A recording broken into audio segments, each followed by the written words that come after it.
Today, I have in an interesting watch from an equally interesting brand out of Norway, Micromilspec. The watch is the field testing unit. These were originally released as just that to 30 members of the Norwegian Armed Forces for field testing. These watches are now available in small batches, periodically released by Micromilspec. There's a pre order happening right now, and there's actually a couple of new versions of the watch as well. So let's get to it and check it out. All right, now, so Jason from the Timepiece Show and I have been putting on some meetups with a few brands on a monthly basis for a few months now in the Toronto area, as well as a recent one in Montreal and an upcoming one in Ottawa. Micromilspec is one of those brands, and I have a few of their watches here. If you're in the area and want to attend, reach out and let me know. So, yeah, these originally came out in 2019 as a test unit and were, other than the dial, left sterile without decoration to make assessing things like damage a little easier. Now they're releasing these to the public in small batches, and this year they've also added a version with a GMT bezel to track a second time zone and a compass bezel version of the watch as well. This original version does have a rotating bezel, but no markings at all for the purpose of that damage and wear and tear assessment. So the new options might be a bit more practical, particularly when it comes to the bezel. So let's start with the dial here and work our way out. And these are left mostly unchanged from that first run of 30 test watches. This particular one is closer to those initial 30, but the new ones have some slight changes. Up at the 12 is an odd bit of text where it says sync at 12. And that's there because the original 30 people with test watches were to photograph these at noon every day and send the photos back to Micromilspec for evaluation. On the 9 o'clock side of the dial, it gives you the brand name, the name of the watch in red, field testing unit, and basically a short bullet point spec sheet on the watch. The dial itself is a nice silver with sunray finish.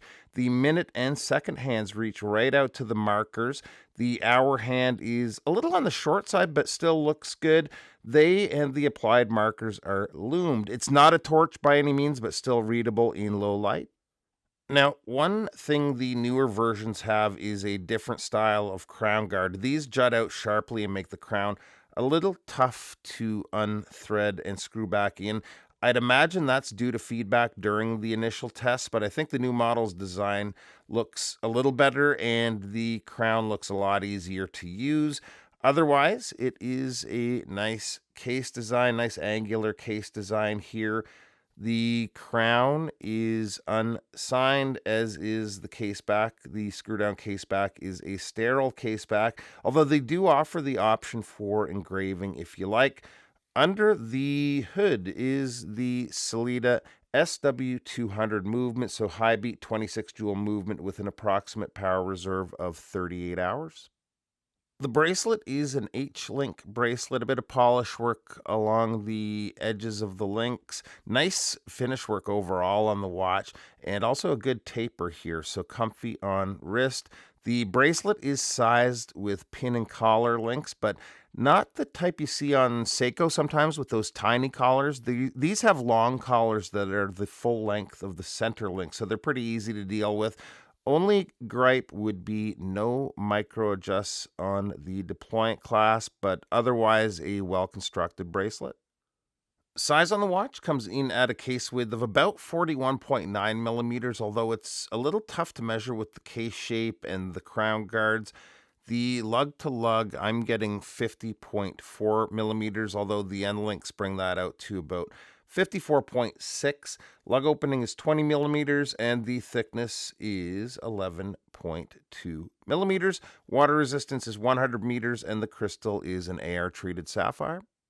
And here it is on my 7.25 inch wrist, and this is really cool. I'm torn if I'd go with this to keep closer to those original watches or go with one with the more practical bezel, but either way, great watch. Cost for these come in at $17.15 USD, and the watches are limited to 25 pieces each.